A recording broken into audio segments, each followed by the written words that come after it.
युक्रेनचं दुसरं सगळ्यात मोठं शहर खार्किव्हवर रशियाने ड्रोन हल्ला केला आणि या हल्ल्यात 12 वर्षीय मुलीसह 12 जण जखमी झाल्याची माहिती आहे। दरम्यान जखमींवर रुग्णालयामध्ये उपचार सुरू आहेत अशी माहिती युक्रेनच्या स्थानिक अधिकाऱ्यांनी दिली आहे आणि रशियाच्या ड्रोन हल्ल्यातील स्फोटांमुळे अनेक ठिकाणी आग लागली आणि त्यामुळे घरांचं मोठ्या प्रमाणात नुकसान झालंय। यावेळी आपत्कालीन सेवेचे एकूण 117 जवान बचाव कार्यामध्ये सहभागी झालेले होते। युक्रेन आणि रशिया यांच्या गेल्या 3 वर्षांहून अधिक काळ युद्ध सुरू आहे आणि यांच्यातला हा संघर्ष दिवसेंदिवस वाढताना पाहायला मिळतोय। दोन्ही देश एकमेकांवर मोठ्या प्रमाणामध्ये हल्ले करतायत तर 30 दिवसांच्या युद्धबंदीला दोन्ही देशांनी सहमती दर्शवली आहे। दरम्यान युक्रेनचे राष्ट्राध्यक्ष व्लादिमीर झेलेन्स्की यांनी एक धक्कादायक विधान केलंय आणि त्यांनी रशियाचे राष्ट्राध्यक्ष व्लादिमीर पुतिन लवकरच मरणार असल्याचा दावा केलाय। पॅरिसमध्ये फ्रान्सचे अध्यक्ष इमॅन्युएल मॅक्रॉन यांची भेट घेतली आणि त्यानंतर त्यांनी हे विधान केलंय। हमास या दहशतवादी संघटनेमुळे गेल्या 1.5 वर्षांपासून मरणयातना भोगत असलेल्या गाझा पट्टीतील नागरिकांनी आंदोलन सुरू केलं। पॅलेस्टाईनमधील नागरिक आता युद्धाला कंटाळलेले आहेत आणि त्यामुळे हमासला त्यांच्या घरातून विरोध होताना पाहायला मिळतोय। इस्रायलने हमासला संपवण्यासाठी गाझाच्या इमारती जमीनदोस्त केल्यात आणि सुरू असलेल्या युद्धामध्ये हजारो लोकांचा बळी देखील गेलाय। त्यामुळे हजारो लोक हमासला गाझामधून बाहेर काढण्यासाठी एकवटलेले आहेत। हमास विरोधात हे लोक सलग दुसऱ्या दिवशी आंदोलन करतायत आणि यावेळी युद्धबंदीचा फलक हातात घेऊन घोषणाबाजी करण्यात आली आहे। जागतिक सुरक्षा परिस्थितीमध्ये प्रचंड उलथापालथ होत असताना फ्रान्सने आपल्या आण्विक प्रतिबंधक दलाचा सराव पोकर 2025 सुरू केलाय। या सरावामध्ये राफेल बी आणि मिराज 2000 लढाऊ विमानं सहभागी होत असून ASMPA या क्षेपणास्त्रांद्वारे आण्विक हल्ल्याचं प्रशिक्षण दिलं जात आहे। फ्रान्सकडील 290 अणुबॉम्बपैकी 280 तैनात असून रशियाच्या वाढत्या धोक्याला प्रत्युत्तर देण्यासाठी फ्रान्सने हा निर्णय घेतलाय। फ्रान्सने हा विशेष आण्विक सराव सुरू केलेला आहे आणि हा सराव विशेष असून तो रात्रीसह दिवसा सुद्धा केला जातोय। पाकिस्तानच्या बलुचिस्तानमध्ये 16 दिवसांच्या जाफर एक्सप्रेस रेल्वे सेवा पुन्हा सुरू झाली आहे। बलुचिस्तान प्रांतामधील बोलान जिल्ह्यामध्ये 11 मार्च 2025 ला दहशतवाद्यांचा हल्ला झालेला होता आणि या हल्ल्यामध्ये दहशतवाद्यांनी रेल्वे ट्रॅक उडवून देऊन 440 प्रवाशांसह जाफर एक्सप्रेस थांबवली आणि प्रवाशांना ओलीस धरलेलं होतं। सुरक्षा दलाच्या कारवाईमध्ये सर्व 33 दहशतवादी ठार झाले आणि या संघर्षात 21 प्रवासी आणि 4 सुरक्षा कर्मचारी शहीद झाल्याचं पाहायला मिळालं। रेल्वे स्थानकांवर सुरक्षा तपासणी वाढवण्यात आलेली असून ट्रॅकच्या नियमित निरीक्षणाची व्यवस्था सुद्धा करण्यात आली आहे। पाकिस्तानच्या बलुचिस्तान प्रांतामधील ग्वादर जिल्ह्यामध्ये बंदूकधाऱ्यांनी प्रवासी बसवर हल्ला चढवला। यामध्ये पंजाबमधील 6 जणांना या बसमधून खाली ओढून गोळ्या घालण्यात आल्या आणि या हल्ल्यामध्ये 6 प्रवाशांचा मृत्यू झाला तर पाकिस्तानचे पंतप्रधान शहबाज शरीफ यांनी या हल्ल्याचा निषेध केलाय। संबंधित अधिकाऱ्यांना चौकशी करण्याचे आणि जबाबदार असलेल्यांवर खटला चालवण्याचे निर्देश दिल्याचं सुद्धा त्यांनी म्हटलंय। गेल्या काही दिवसांमध्ये बलुचिस्तानमध्ये हल्ल्यांची मालिका सुरूच आहे। पाकिस्तानने पॅलेस्टाईनच्या लढ्याला नेहमीच पाठिंबा दर्शवत असल्याचा दावा केला असला तरी अलीकडच्या घडामोडींनी पाकिस्तानच्या या भूमिकेवर मोठं प्रश्नचिन्ह उपस्थित केलंय। इस्रायलसोबत पाकिस्तानच्या वाढत्या गुप्त संबंधांमुळे पॅलेस्टाईनच्या समर्थकांमध्ये तीव्र संतापाची भावना आहे आणि विशेषतः पाकिस्तानच्या 11 पत्रकारांच्या इस्रायल दौऱ्याने या संशयास अधिक बळकटी दिली आहे। पाकिस्तानचे लष्कर प्रमुख जनरल आसिम मुनीर यांच्यावर अमेरिका बंदी घालण्याची शक्यता आहे आणि यासाठी अमेरिकन काँग्रेसमध्ये एक विधेयक मांडण्यात आलं। पाकिस्तानमधील राजकीय विरोधकांवर अंकुश ठेवण्यासह पाकिस्तानी लष्कराची जबाबदारी निश्चित करण्याचा उद्देश हे विधेयक आहे आणि त्यानुसार हे विधेयक मांडण्यात आलंय। हे विधेयक रिपब्लिकन पक्षाचे खासदार जो विल्सन आणि डेमोक्रॅटिकचे खासदार जिमी पनेटा यांनी अमेरिकन संसदेमध्ये सादर केलं आणि हे विधेयक मंजूर झाल्यास जनरल मुनीर आणि अन्य लष्करी अधिकाऱ्यांवर बंदीसह विदेशातील त्यांची संपत्ती जप्त होण्याची शक्यता वर्तवली जाते। अमेरिकेमधील किलोवा ज्वालामुखी पुन्हा एकदा सक्रिय झालेला आहे। त्याच्या शिखर कल्डेरामधील एका छिद्रामधून लावा बाहेर पडू लागलाय आणि हा उद्रेक सुरू झाल्याची माहिती असून लावाचा प्रवाह कॅल्डेराच्या आतच मर्यादित असल्यानं कोणत्याही निवासी भागाला आतापर्यंत धोका नाहीये। हवाईयन ज्वालामुखी वेधशाळेनं हे स्पष्टीकरण दिलंय। तर 23 डिसेंबर 2023 पासून सुरू असलेला हा किलोवा ज्वालामुखीचा 15वा उद्रेक असून प्रत्येक वेळेस ज्वालामुखी पुन्हा सक्रिय झाल्यावर शिखराच्या तळामध्ये वितळलेल्या खडकांचा प्रवाह वाढतोय।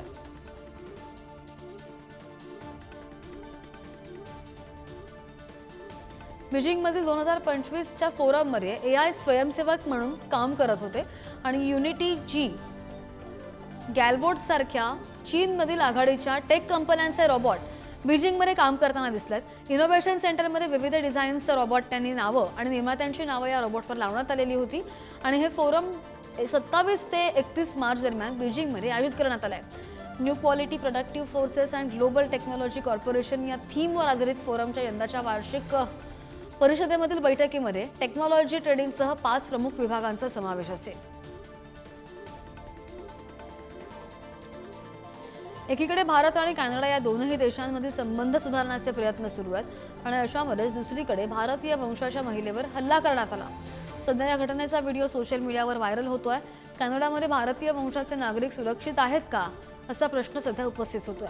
दरम्यान एकीकडे कॅनडाचे नवे पंतप्रधान भारताशी संबंध सुधारण्यावर भर देत आहेत। या घटनेमुळे पुन्हा एकदा दोन्ही देशांमध्ये संबंध बिघडण्याची शक्यता।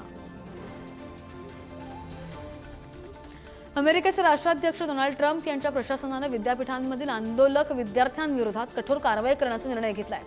ज्या विद्यार्थ्यांनी महाविद्यालयीन कॅम्पसवर निदर्शनं केली आहेत किंवा ज्यू विद्यार्थ्यांवर कोणत्याही प्रकारचा अन्याय केल्याचा आरोप आहे त्या विद्यार्थ्यांची माहिती संकलित करून त्यांच्यावर कठोर कारवाई करण्याचा इशारा ट्रम्प यांनी दिलाय।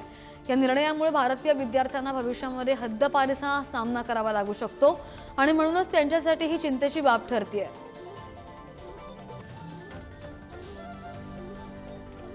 अमेरिकेचे राष्ट्राध्यक्ष डोनाल्ड ट्रम्प यांच्या नवीन कार्यकारी आदेशांनुसार मतदान करण्यासाठी नागरिकत्व प्रमाणपत्र अनिवार्य केलं गेलंय आणि आता तिथे जन्मदाखला किंवा पासपोर्ट दाखवल्यानंतरच मतदान करता येणार आहे। मात्र जन्म प्रमाणपत्र अनिवार्य केल्यामुळे विरोधी डेमोक्रॅटिक पक्षाच्या स्थलांतरित लॅटिनो आणि कृष्णवर्णीयांच्या मतपेढीचा मतदानाचा अधिकार हिरावून घेतला जाऊ शकतो असं मत तज्ज्ञांनी व्यक्त केलंय। ट्रम्प यांनी फक्त वॉटरमार्क केलेल्या कागदी मतपत्रिकांद्वारे मतदानाचं समर्थन केल्याचं पाहायला मिळत आहे। अमेरिकेचे राष्ट्राध्यक्ष डोनाल्ड ट्रम्प यांनी परदेशांमधील ऑटो कॉम्पोनेंट्सवरील आयातीवर 25% कर लावण्याची घोषणा केली आहे आणि डोनाल्ड ट्रम्प यांनी दुसऱ्यांदा अमेरिकेच्या राष्ट्राध्यक्षपदाची सूत्र हाती घेतली त्यानंतर अनेक धाडसी आणि वादग्रस्त निर्णय घेतलेत। या अगोदर त्यांनी वस्तूंवरील अतिरिक्त आयात शुल्काची सुद्धा घोषणा केलेली होती। मात्र आता या नव्या निर्णयामुळे टाटा मोटर्स, आयशर मोटर्स, सोना, BAW आणि यांसारख्या भारतीय कंपन्यांवर याचा मोठा परिणाम होण्याची शक्यता वर्तवली जाते। पंतप्रधान नरेंद्र मोदींची हस्तांदोलन केल्यामुळे कॅनडाच्या खासदाराचे तिकीट रद्द करण्यात आले। गेल्या वर्षी भारत दौऱ्यावर आलेल्या चंद्रा आर्य यांच्यावर ट्रुडो यांचा पक्ष नाराज होता आणि यासोबत त्यांचे नायजेरियन तिकीट सुद्धा रद्द करण्यात आलेला आहे। भारत सरकारशी जवळचे संबंध असल्याच्या आरोपांदरम्यान हा निर्णय घेण्यात आलेला होता। मात्र चंद्रा गेल्या वर्षी भारत दौऱ्यावर येऊन पंतप्रधान मोदींची भेट त्यांनी घेतलेली होती। कॅनडा सरकार आणि लिबरल पक्षाने चंद्रा आर्य यांना निवडणूक लढवण्यास बंदी घातल्याचं कोणतेही कारण दिलेलं नाहीये। दुबईच्या राजघराण्यामध्ये जन्मलेल्या नवजात राजकुमारीचं नाव हिंद असं ठेवण्यात आलंय। दुबईचा क्राऊन प्रिन्स शेख हमदान आणि त्यांच्या पत्नीला एक गोंडस कन्यारत्न प्राप्त झालाय। शेख हमदान यांनी इंस्टाग्रामवर पोस्ट शेअर करत आपल्या नवजात कन्येच्या आगमनाची बातमी दिली आहे। तर या कन्येचं हिंद हे नाव शेख हमदान यांच्या आई हिंद बिन्त मक्तूम यांच्या सन्मानार्थ देण्यात आलं आणि राजघराण्यामध्ये पूर्वीच्या पिढ्यांचं नाव नव्या पिढीला देण्याची प्रथा आहे आणि शेख हमदान यांनी सुद्धा तीच परंपरा पाळल्याचं दिसतंय।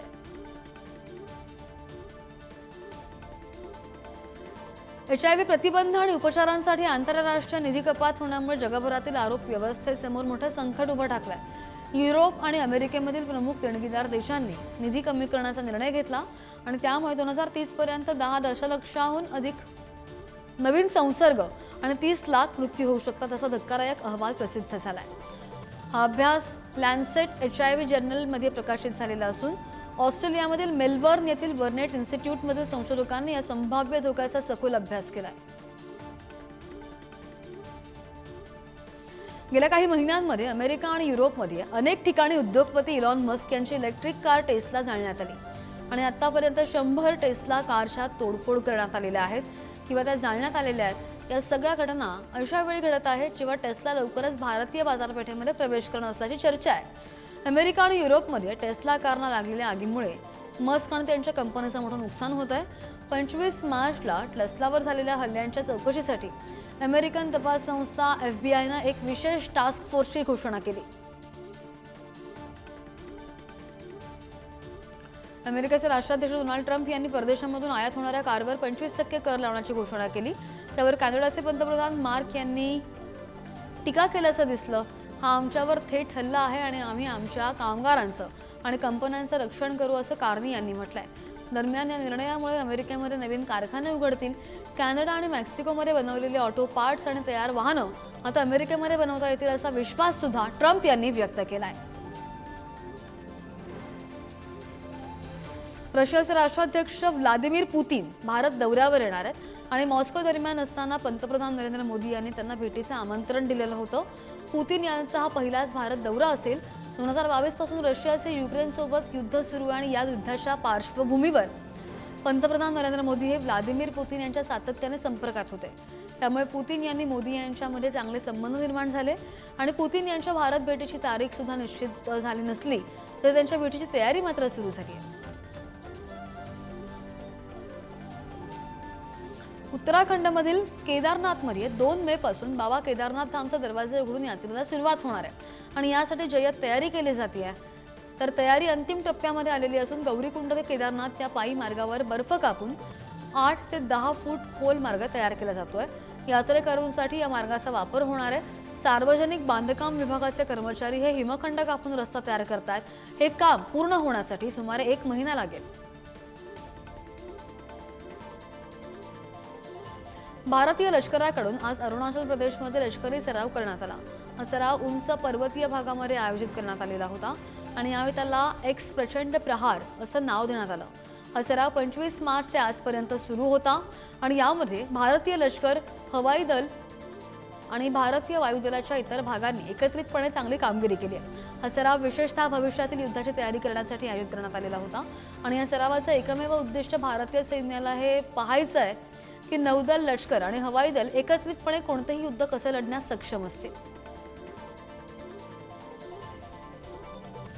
हरियाणामधील फरीदाबादमध्ये घरात घुसून वळून धिंगाणा घातल्याचं पाहायला मिळालं. या घटनेमध्ये जीव वाचवण्यासाठी महिला कपाटामध्ये लपली. परिसरामध्ये वारंवार नागरिकांना रस्त्यावर फिरणाऱ्या गायी आणि वळूंमुळे नाहक त्रास सहन करावा लागतोय आणि यावेळी वळूने थेट घरात घुसून धिंगाणा घातला. आधी गाय घरात शिरली आणि गायी पाठोपाठ वळू सुद्धा घरात शिरला. गाय आणि वळू बेडरूममध्ये येताना पाहून महिला कपाटात लपली. तब्बल 2 तास हा गोंधळ सुरू होता आणि घरातील लहान मुलं नुकतीच नातेवाईकांकडे गेल्यानं मोठा अनर्थ टळला.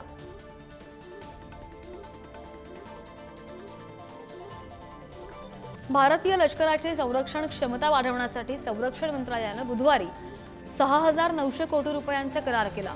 या अंतर्गत आता 307 advanced Tobe artillery gun system म्हणजेच हार्वेजर तोफा खरेदी केल्या जातील आणि इतक्या मोठ्या प्रमाणामध्ये स्वदेशी तोफा खरेदी केल्या जाण्याची ही पहिलीच वेळ असून हा करार भारत फोर्स आणि टाटा ॲडव्हान्स सिस्टीम सोबत करण्यात आलाय. यामध्ये भारत फोर्स 60% तोफा तयार करेल तर टाटा ॲडव्हान्स ही जी सिस्टीम आहे ती 40% उत्पादन करणार असल्याची माहिती आहे. उत्तर प्रदेशमधील मेरठ हत्याकांडानंतर बागेश्वर बाबांनी दिलेल्या प्रतिक्रिया चर्चेत आहेत. देवीची कृपा आहे, माझं लग्न झालं नाही असं विधान बागेश्वर बाबा यांनी केलंय. मेरठ प्रकरण दुर्दैवी आहे. समाजातील कुटुंब व्यवस्था ढासळते आणि पाश्चात्य संस्कृतीमध्ये कुटुंब उद्ध्वस्त होत आहेत असा दावा बागेश्वर बाबा यांनी केलाय. मेरठमध्ये घडलेल्या हत्याकांडामुळे संपूर्ण देशात खळबळ उडाली आहे आणि या प्रकरणामध्ये मर्चंट नेव्हीमधील अधिकारी सौरभ राजपूत यांची पत्नी मुस्कान रस्तोगी आणि तिचा प्रियकर साहिल शुक्ला यांनी हत्या केल्याचा आरोप आहे. ओडिशामध्ये काँग्रेसने त्यांच्या सर्व 14 आमदारांच्या निलंबनाविरुद्ध निषेध केला. कार्यकर्ते विधानसभेला घेराव घालण्यासाठी या दिशेने जात होते आणि या दरम्यान त्यांची पोलिसांची झटापट झाली. 25 मार्च 2025 रोजी 12 काँग्रेस आमदारांना निलंबित करण्यात आलं आणि तरी सुद्धा आमदारांनी निषेध सुरूच ठेवला. संपूर्ण रात्र सभागृहात घालवली आणि त्यामुळे काँग्रेसच्या कार्यकर्त्यांनी विधानसभेबाहेर निदर्शनं सुरूच ठेवली. त्यामुळे काही काळ तणावाचं वातावरण होतं.